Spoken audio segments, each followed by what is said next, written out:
Well, election tribunal, public expectations. You agree with me that Nigerians, their hopes are high at this point. Everyone is looking at the judiciary. There was a time we even had a hashtag, all eyes on the judiciary. What would they do? How will the outcome be? Everyone is anticipating something good to come out from the judiciary. Well, APC, PDP, the Labour Party, and everyone that are involved in this suit, they are requesting and asking the judiciary to deliver justice. And you like to know that Nigerians are also asking for justice. But the question now is, will justice be served at the end of the day? Well, I have with me in the studio a human rights activist. He's also a legal practitioner. He's a person of Dele Igbenedion Esquire. Thank you for coming. Thank you very much for having me. Good morning, viewers. Glad to be here. All right. And of course, from my extreme left is Benjamin Mayo Oyemande. He's a global analyst. He's a member of the Obedient Movement from Europe. And he's the convener. It is Youth O'Clock. Thank you for coming, Benjamin. Thank you for having me on your program. All right, let's start with you. You are a lawyer. The case at hand, Nigerians are asking the judiciary to do the needful. So just take us through your thought. The election, tribunal, and the outcome. What are your expectations? Well, for me, it's a fairly straightforward matter. The voting parameters in this last election was unprecedented. Nigerians came out massively to vote, and but the results, in their opinion, in the general opinion, did not reflect the votes of the people. That is the general perception on the streets. I am on the streets. Okay. So now that the matter is before the tribunal, as a lawyer, I know that Nigerian judges are, drawn from the Nigerian society. So we cannot divorce them from the Nigerian society. We don't have angels as judges. They are not brought from heaven. They are picked from amongst us. They have relations who are voters, even though they themselves do not vote. They have relations who are political commentators. They have probably husbands who are also politicians. They have, so I believe that in the whole, the totality of it, I always have faith in the judiciary. There are people in the judiciary who are people of high probity, character, and integrity. They may not appear so because they do not speak out often to, titillate their egos before the people. They write their judgments in the quietness of their chambers and deliver it with very low voices. But in my interactions with them, yes, they are not all, wonderful people, but the majority, a vast majority, are people of integrity. So I expect that they will do the right thing. Okay. I expect that they will deliver judgment and justice according to law, according to the facts presented before them, and according to settled principles of law. Okay. So we should all be hopeful. We should all be upbeat. I do not expect any despondency. Let the judges do their jobs. The lawyers have, done their final written submissions. I think the date will be picked for them to adopt, and then judges will retire to deliver their judgment. Okay, Benjamin, from his submission, he said Nigerians actually came out, and that's fact, came out in their numbers to exercise their franchise. But some of the opinion that their hopes were dashed, considering the fact that the result that was announced didn't reflect what they gave on the polls. What says you? Allow me to start with this by saying the judiciary at the moment at that point where Nigerians are looking to say, this is our last hope. If you want to protect the constitution of this country, it lies on the hands of the judiciary. And I think this is the right time for the judiciary to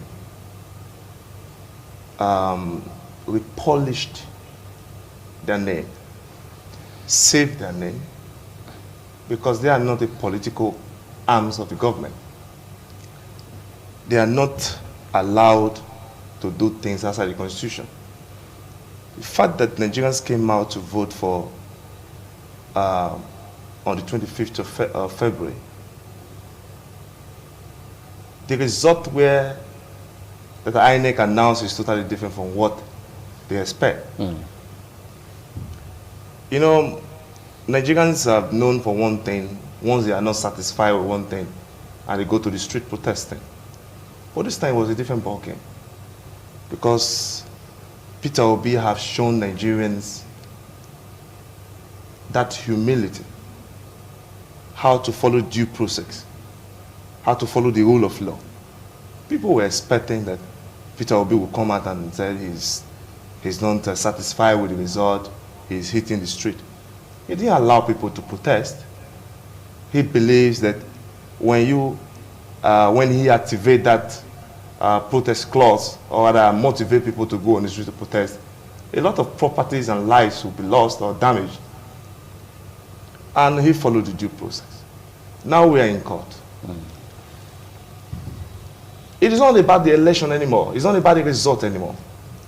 It is about, so what is it all about? It is about the constitution that binds the entire Nigerian together. It's about the constitution.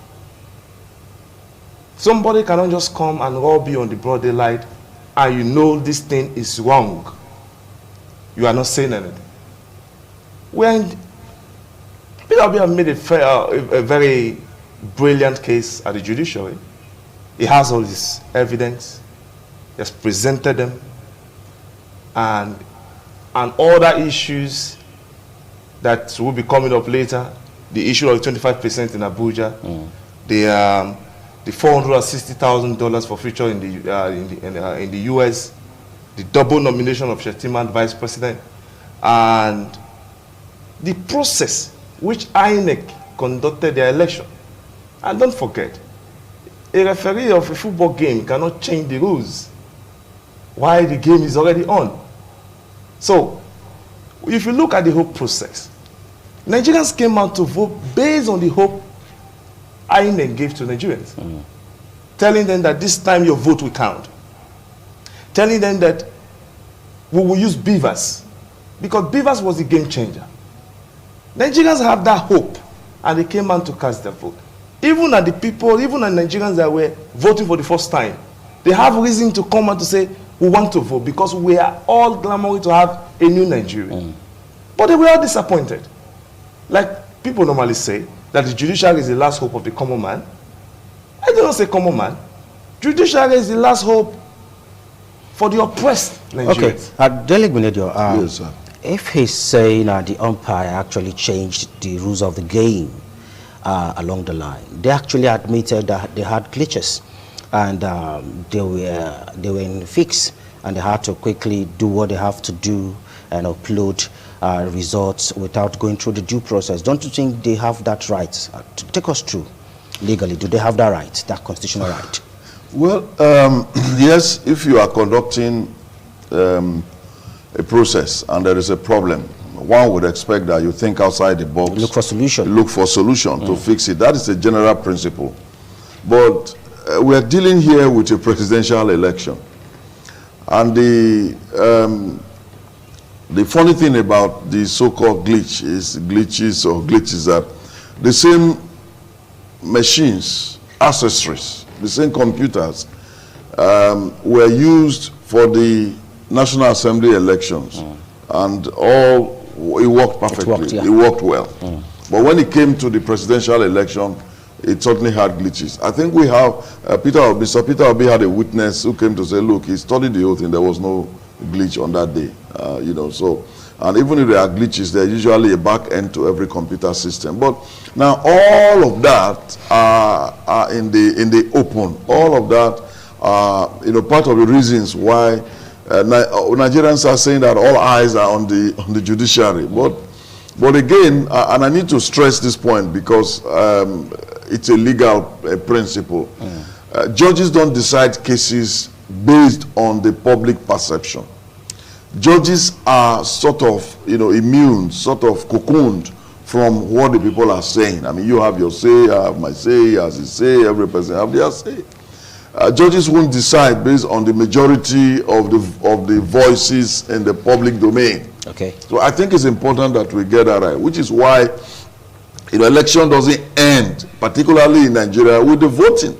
It moves on to the courts, where you have lawyers who will present the cases of the parties in a legally recognized format. There's a way to present it, not just come there and say, look, yes, my name is John James. This is what happened on that day. And the judge say, yes, this man looks like a very nice man. I think, that's not the way. There is a format and a procedure, to present it. Okay. So you have to present your evidence. And I think that the lawyers, for all parties, have done their jobs, but more so the lawyer for Mr. Peter Obi, presented the evidence, and they've given the judges, so it's not for the judges to weigh, which side of the scale, the balance sort of tilts and deliver their judgment. I have confidence in them to do the right thing. I have no issues with them, coming up with the decision based on the evidence that was presented before them.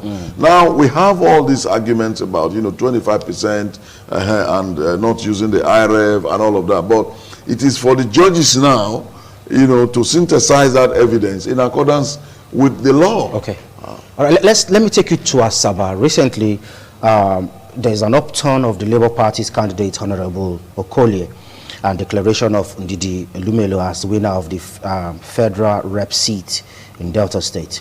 Now, don't you think this judgment will affect the Labour Party's chances at the judiciary? One case before another. What happened at the Delta State Tribunal is something that the Delta people need to throw more light into. I don't live in Delta State. And me as a person, I'm yet to see a copy of what transpired in that particular region. I believe the judgment of the tribunal there is fair, and the guy thinks he want to. The guy said he want to appeal the case. I will not like to delve into. But he's of the Labour Party extraction. If his case is not favoring him at this point, and as someone that is from the Labour Party extraction, won't that affect the current case we have at hand for the presidency? I don't think so. The presidential election is totally clear, and what happens in Delta State is a different case entirely. It's not talking about how many people have voted and all that. There are some other issues based on technicalities and all that. It has nothing to do with the results, and I don't believe it's going to affect Labour Party's case of the presidential election in the tribunal, the appeal court. I also want you to understand that the presidential case in court, where they say they have glitches and all that, we are not kids anymore. Nigerians are wiser at the moment, and everybody is digitally oriented. So if a process is conducted, election process was conducted the same day, and for Mr. A, the system functioned, and for Mr. B, it refused to function, and this was the same day, and it was done the same day, you don't have that opportunity of asking yourself question, what really transpired? Okay. You understand? I know they said technical glitch. I'm not working in INEC. You understand? I'm not an IT person. But as you can see, Peter B was able to prove his case in court. He told Nigerians this is what happened, and witnesses were invited, were subpoenaed, and they were there, even from the Amazon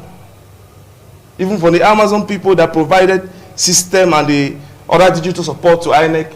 They were all there to testify. And as you all know, even your own phone, the tablet you are holding right now, there is always a back end. You understand what transpired before and all that, where you can easily go and retrieve those informations. So when somebody comes and just tell you frivolous, let me not use the word lies, like trying to change the whole situation, you already know. It's unacceptable. It's unacceptable. Oh, okay, Delegate Binedo, you want to shed more light? Let's take. We are still in Asaba. Yes. The case that was upturned recently. Don't you think it will affect Peter Obi's chances? Well, first of all, it won't affect Peter Obi. I think rather let us, if we have to rely on that president, though we cannot, because I think, with due respect, it's a bad judgment. But assuming we were to rely on it, it would rather affect Tinubu and Shetima, because it deals with the issue of qualification. Okay. So, you know, the decision in Asaba, curiously enough, went into the who qualifies to be. So there shouldn't be cause for alarm for the. No, there's absolutely not. I believe that that judgment will be thrown out on appeal. Okay, maybe that's a hard word to use. It will be set aside. That's the word that these lawyers always use. Well, he's not a legal practitioner anyway. But maybe he's calling you to bar now. You know, so that's the word. And the principle is simple. The election, the victory of the Labour Party was not challenged on the basis that Labour Party did not win that, you know, federal seat. Exactly. In terms of the voting. Yeah. They were looking at the qualification of Mr. Okoli, and the argument was that on the day of the primaries of the Labour Party, Mr. Okoli was a member of the PDP. Exactly. He was originally in the PDP. And he had not resigned his appointment as a civil servant. And he had not resigned his appointment. But the man said, look, I resigned my appointment as a civil servant. I brought the evidence. Salary was stopped. Salary was stopped. So, you know, I mean, what more do you sort of want from the man? It is not proof beyond reasonable doubt. It's proof by, as you lawyers will say, on the balance of probability. So I think that sometimes the judges could be overwhelmed by the mountain of cases. There, don't forget, they have several cases, so they may not be able to appraise the evidence properly. But the appeal court, dealing with only that, dealing not with witnesses, but the sole, you know, issue that's been narrowed down, be able to look at it, you know, quite incisively and come to the right decision that, hey, I mean, the guy had left, you know, more than a month before, you know, the primaries and before the election. So okay, now talking about decisive decision, it seems it's practically impossible to unseat a sitting president in this nation. We all remember how Yaradua made a statement, may he so find rest. He said the system that brought him into power was not a free and fair system. But however, he wasn't removed. He was still the president until death came knocking. And so now, do you think it will be practically impossible to unseat President Ahmed Tinubu? Mayor. This case is crystal clear, like the biblical teke mene yofasi in the Bible. It has to do with the Constitution. Nobody is bigger than the Nigerian Constitution. Nobody is bigger than the Nigerian Constitution. When the Constitution said and 25%, when it says so, it has to be so. We cannot change it now. It has never happened before that a sitting president is being removed. But that is always the first time. That is always the first time. And this is the first time. We have to learn to do things right. It has nothing to do with me. It has nothing to do with Peter Obi. It has nothing to do with the entire Nigerian. My own ambition, Peter Obi's ambition, does not supersede the entire Nigerians. It has something to do with our future children, our generation to come. What will happen? What will people say? When it was your time, what have you done? How did you take care of it? So it has nothing to do with whether heaven will not fall. Heaven will not fall. As long as the Constitution said it's going to be so, let it be so. Okay. Because let me say this again. The judgment will either reshape without shaping the judiciary, or give Nigerians the opportunity to indulge things, let me know, anomaly. You understand? Things that are not normal in the society. It's taking that more, it will reshaping our moral behavioral pattern in the society. Okay, you know, since inception of democracy in this nation, yes, we have never seen a sitting president unseat. Yes. Well, they said who paid the piper determines the tune. Yeah. The Chief Justice of the nation is appointed by the president. Yes. As a matter of fact, to an extent, as far as the judiciary is concerned, they work hand in hand with the presidency, whether we like it or not. Are we going to see a fair judgment, or the judgment will be based on technicality?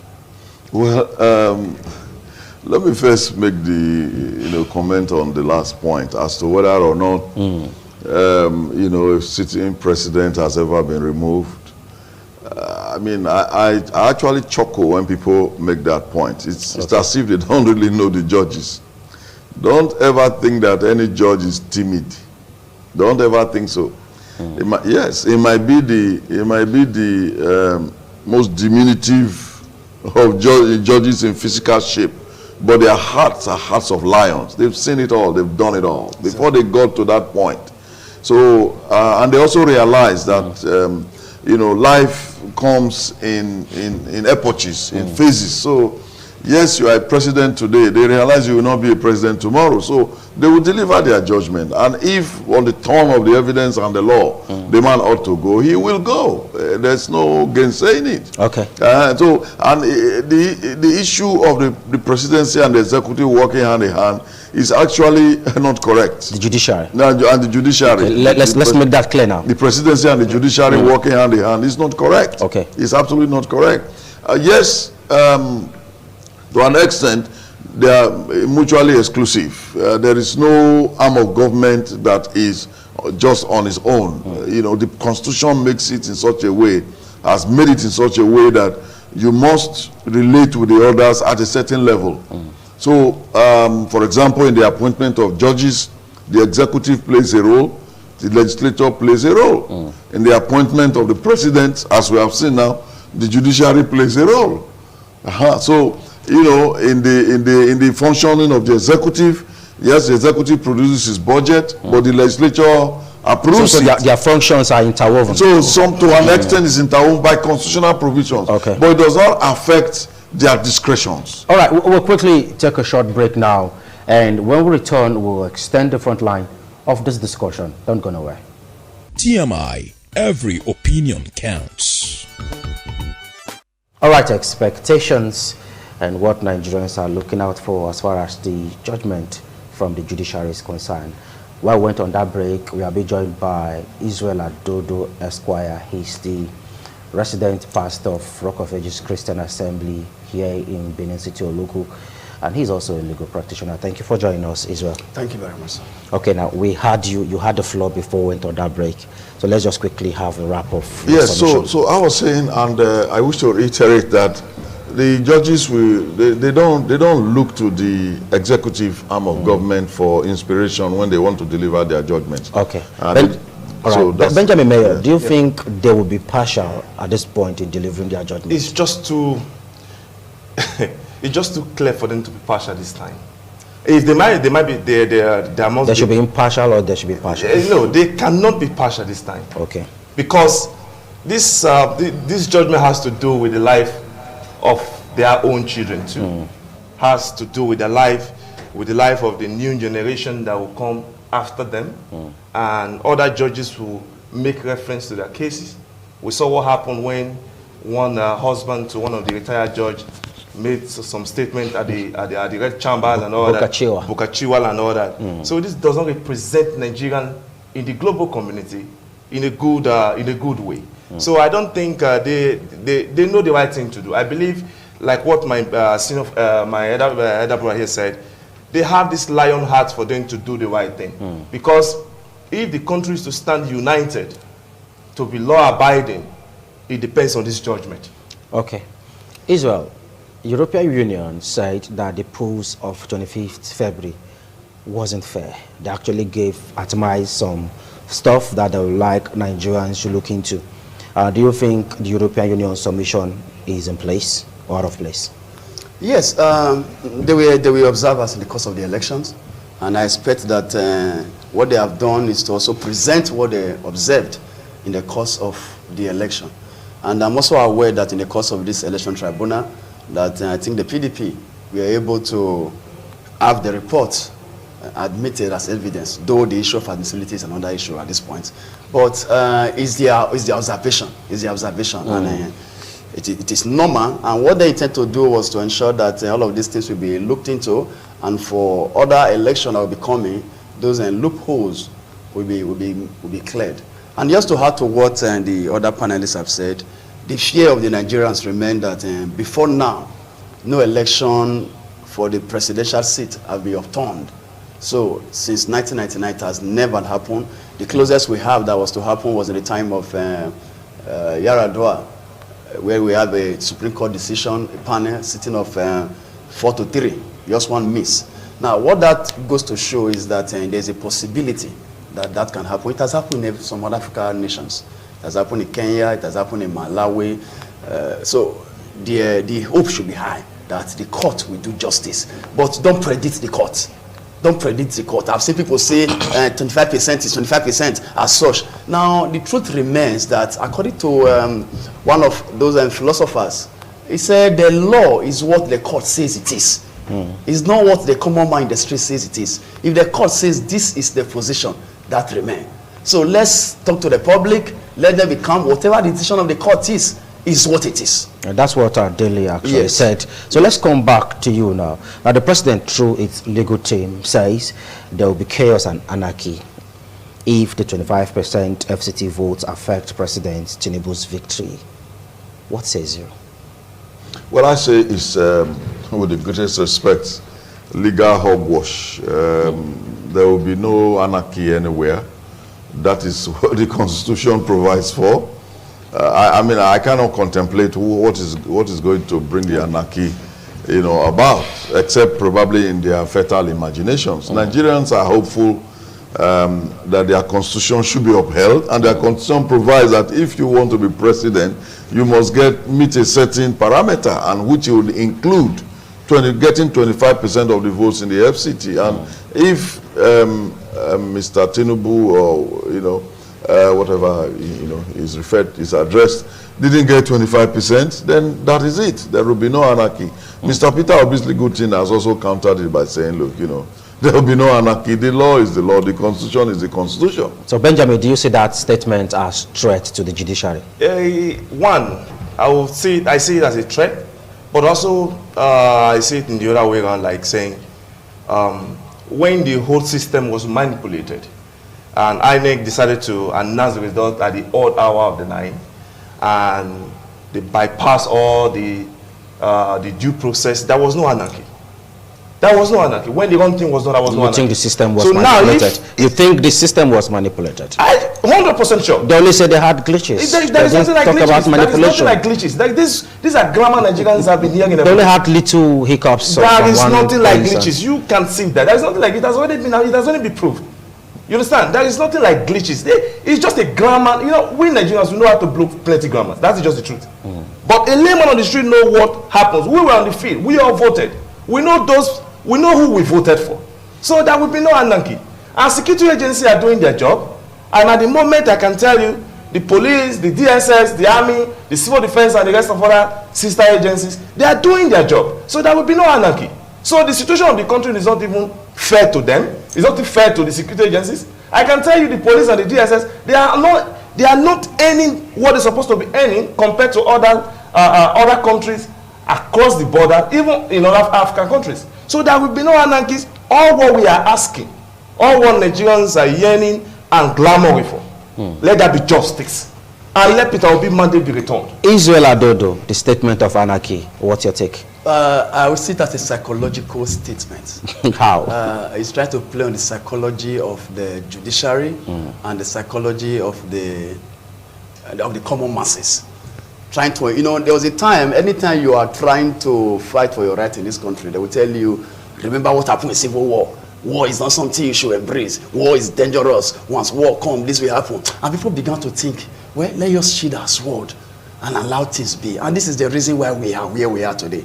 Even the common man in the street, when they are offended maybe by the police or anybody, they will say, when you go to court, it takes time. We even have the money. The same thing happened when the election was to hold. People will come on TV, come on the street and tell you, election don't count in Nigeria. It is psychological. You can discourage the people from doing what they ought to have done. Exactly. So I don't see it as a statement that will fly. Like my brother said, if the heaven did not fall when election results were declared, even while the full results have not been uploaded, then I don't think heaven will fall when justice is done. So let's allow that just slide. It's not something we should give attention to. Okay, now, there seems to be some kind of disconnection in the Labour Party currently. And Lamidi Apapa is in court. He's challenging Abure and saying Abure is not the substantive chairman of the party. And he's saying the court should strike him out and make him the chairman.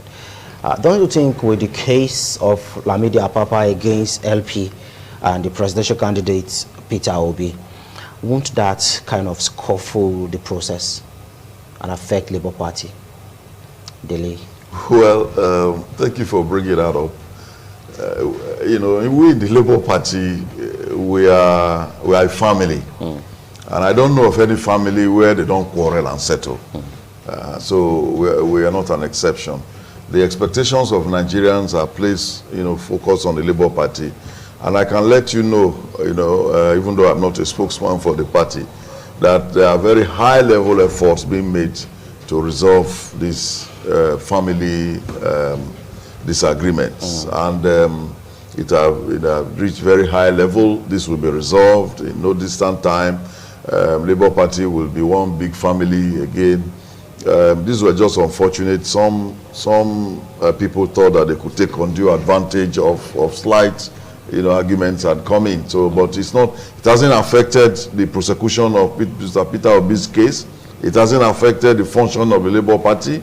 The party remains strong, united, viral, and ready to go into, like in Edo, the forthcoming local government elections, and then the Guba elections coming up soon. So all these issues will be resolved. Okay. And it doesn't affect Benjamin, peradventure, Lamidi Apapa gets the desired victory in court. Don't you think he might end up calling for a strikeout in Peter Obi's petition?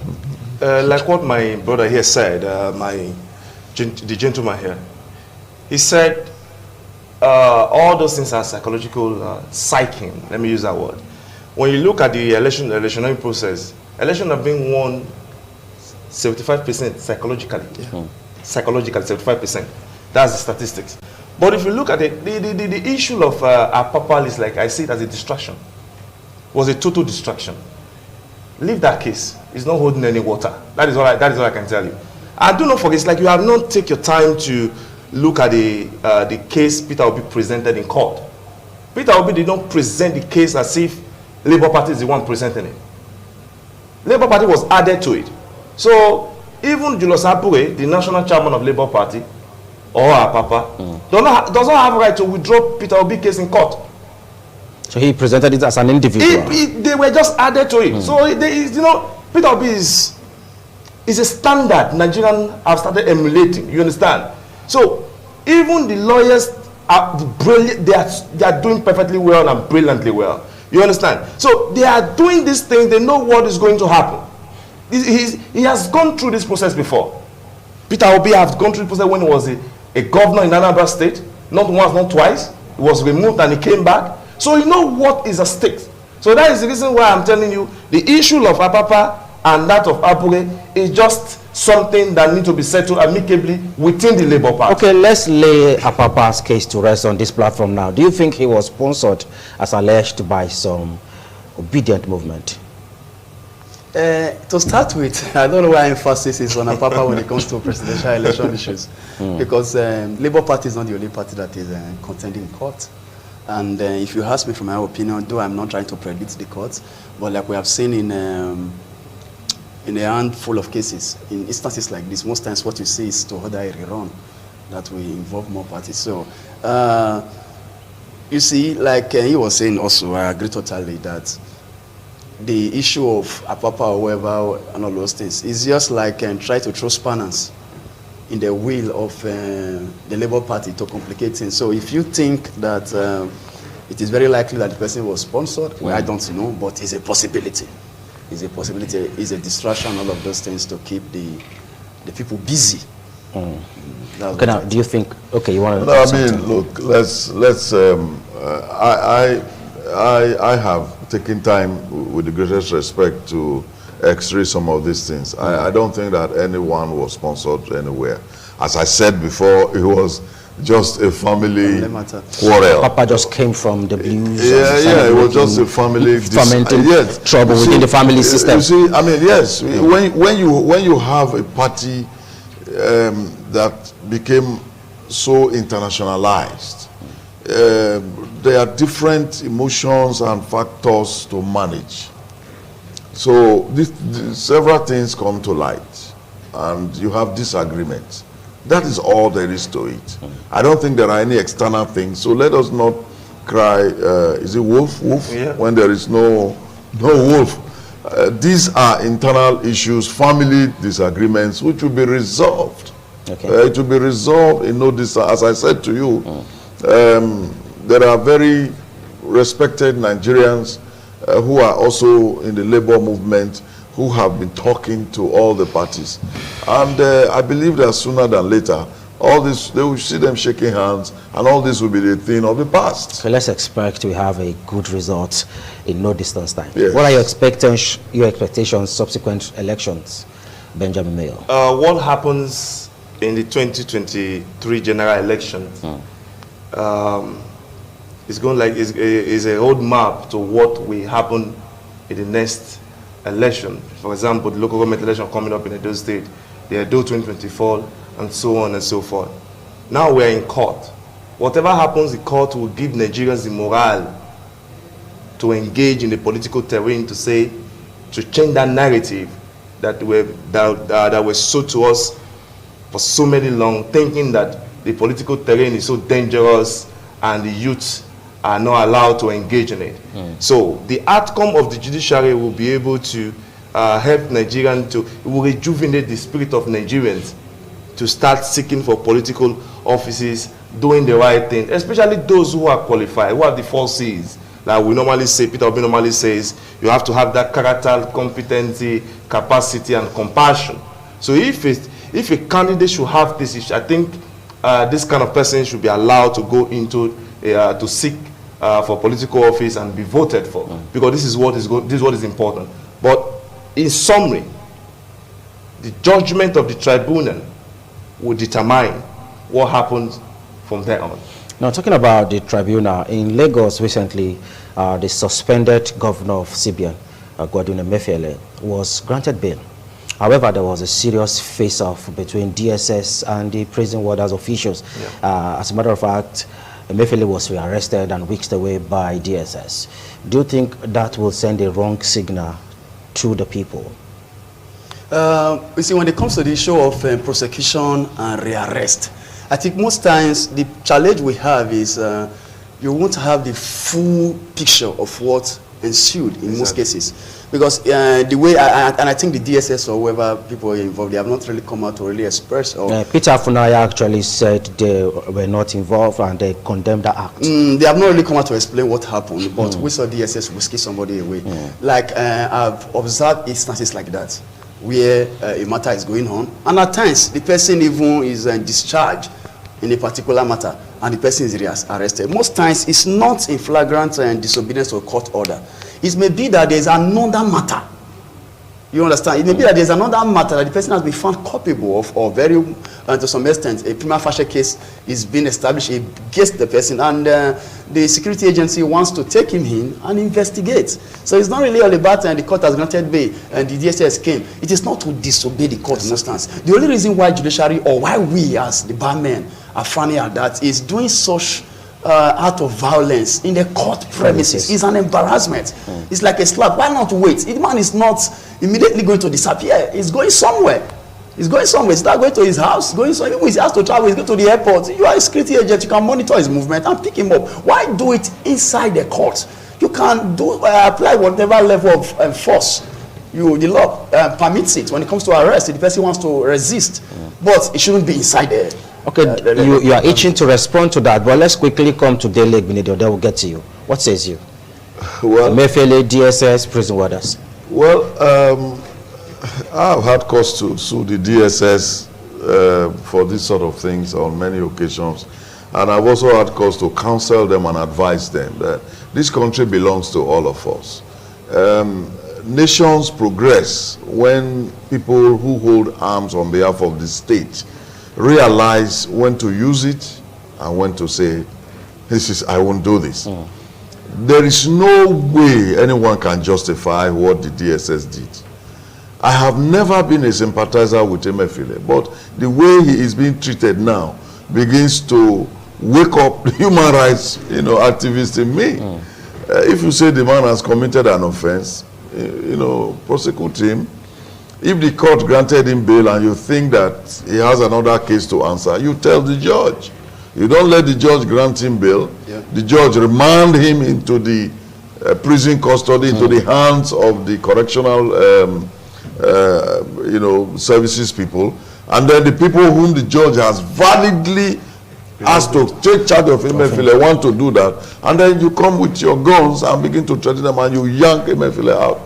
Now, for what they have done, the danger is this, and it's painful to me. So what are the dangers? The danger is that they cannot arraign Emefiele in any court. Because you have disobeyed one court. There is no judge that will give you a listening ear. Until you go and obey the first court. Any court you bring Emefiele to now, the lawyer will say, my lord, see what happened. The judge will say, is that really what happened? So you just go back and remedy that first. So there is a principle of law that you cannot be in disobedience of a court and be asking the court for anything. Okay. You must obey first. So that is a danger. Unwittingly, they will do all these shenanigans, and eventually Emefiele will walk free because they are impatient, they are braggadocious, they ought follow the law. So all these actions is at their own detriment. It's at their own detriment. And in several cases that we have seen, when people resort to lawlessness, it always works against them. Because first, don't forget the judge is also a human being like you and I. So you bring Emefiele before another judge, and the judge has seen what you did before. And you are telling him, Emefiele did this, Emefiele did that. His subconscious will tell him, these people are lying. Because if you were not lying, you've had the man under arrest for a long time. It took a court to nullify his detention and ask you to arraign him before you arraigned him. You arraigned him in court, that judge granted him bail, and then you rearrested him. Okay, Benjamin Mayor, let's quickly have your take quickly. I will first of all condemn the embarrassing scene that happened at the court premises. It does not give us a good name here in the country and outside the country. That's one. And this has to do with security issues, and we should also learn to follow the rule of law and follow the constitution. If judge pronounce a judgment, I think we should also learn to respect the decision of the court. But this is a security thing. I would not like to go into it that much. I am not a legal practitioner. He's speaking from the legal perspective of it. But DSS is a secret. It's like a secret service. You understand? They might. I believe they have some certain informations that they have on him. You understand? That I believe everything that they are doing, they have a reason of doing it. But okay. We'll come back to Dele Binedio. He's in a disagreement from his facial expression. Yeah, I understand. We'll come back to him. I can understand. But however, let's quickly take this. Some analysts are of the opinion that if the judiciary follows due process, they will deliver judgment based on justice and not technicalities. What says you? That has been the outcry of everyone, and there is I think in this particular generation there is a twist from the era where technicality was seen as the beauty of law. I remember the first time, I think the first admission I got was to AAU to study law, and one of the courses they studied then was legomancy. What that means is a course on its own where you learn all the big grammars that has to do with law.